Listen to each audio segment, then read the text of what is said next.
Imagine this. The man who once stood on a debate stage and bragged, "I alone can declassify anything with one phone call," just signed a law that forces his own Justice Department to release every single Jeffrey Epstein file in exactly 30 days.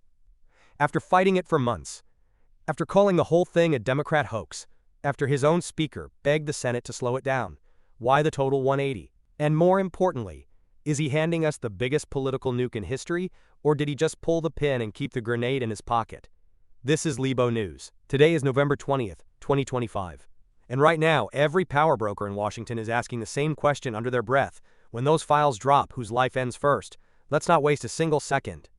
Last night at roughly 9:30 p.m. Eastern, President Donald Trump posted on Truth Social in screaming all caps, "I have just signed the Epstein Files Transparency Act, total victory."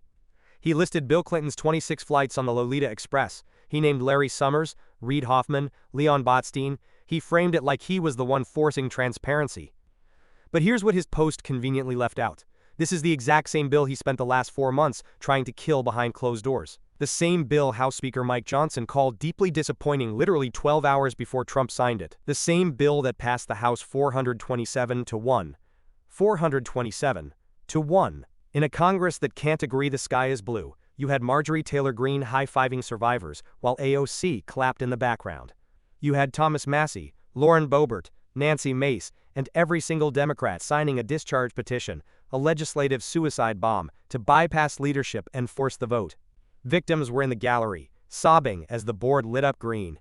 Maria Farmer, Virginia Giuffre's family, women who've waited decades for this moment. Only one man stood up and said no, Republican Clay Higgins from Louisiana, former cop, hard-right conservative. His reasoning wasn't conspiracy, it was chillingly simple. He said this bill throws out 250 years of criminal justice tradition. Raw investigative files aren't court verdicts. They contain witnesses, alibis, maids, drivers, underage staff who were questioned but never charged, family members who answered the door. Dump that unfiltered to social media and 24-hour news, and innocent people will have their lives destroyed before breakfast. And here's the dark irony nobody wants to say out loud. Clay Higgins just handed the Department of Justice the perfect excuse to hide whatever they want. Because the bill is absolutely riddled with loopholes you could taxi a G5 through. Section 4, subsection C. The DOJ can withhold anything that jeopardizes an active federal investigation. Anything classified. Anything with victim identifiers.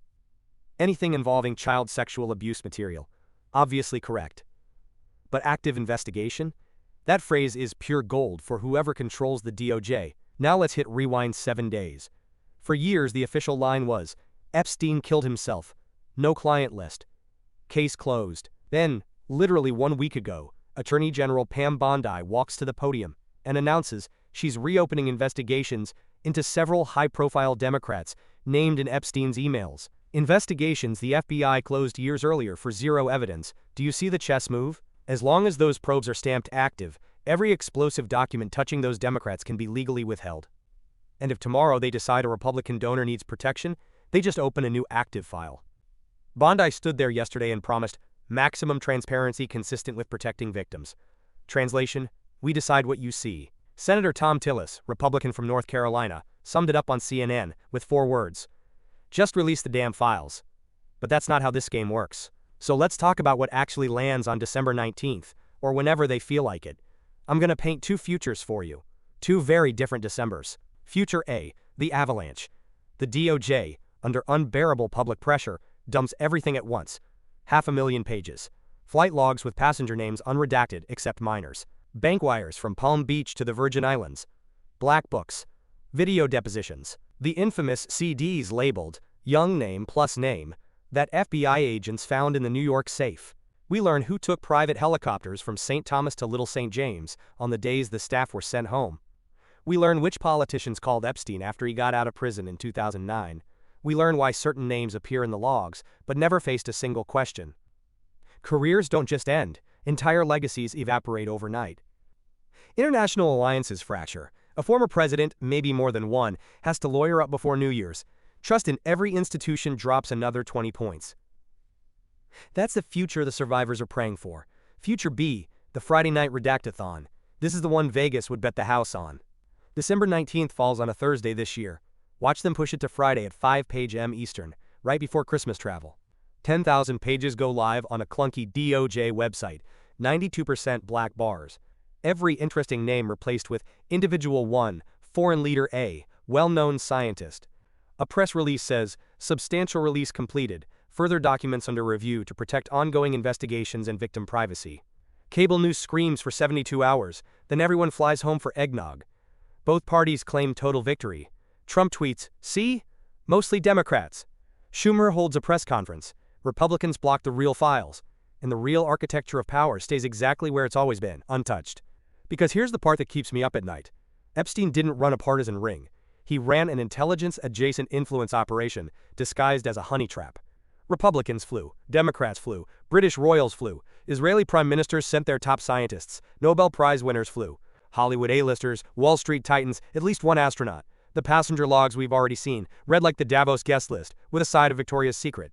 Trump flew 7 times pre-ban. Clinton, 26 post-presidency. Trump called him a terrific guy in 2002. Clinton called him after prison. Both distanced themselves when the heat got too high. Both kept indirect ties. So spare me the red team blue team bullshit. This isn't about left or right. This is about up versus down. The 99.9% versus the 0.1% who always seem to know each other a little too well. Trump could have declassified everything on January 20th with one executive order. He didn't. He waited until Congress put a gun to his head, then signed a bill that gives his own appointees total control over the redaction pen. That's not transparency. That's narrative management with extra steps, and the countdown is real.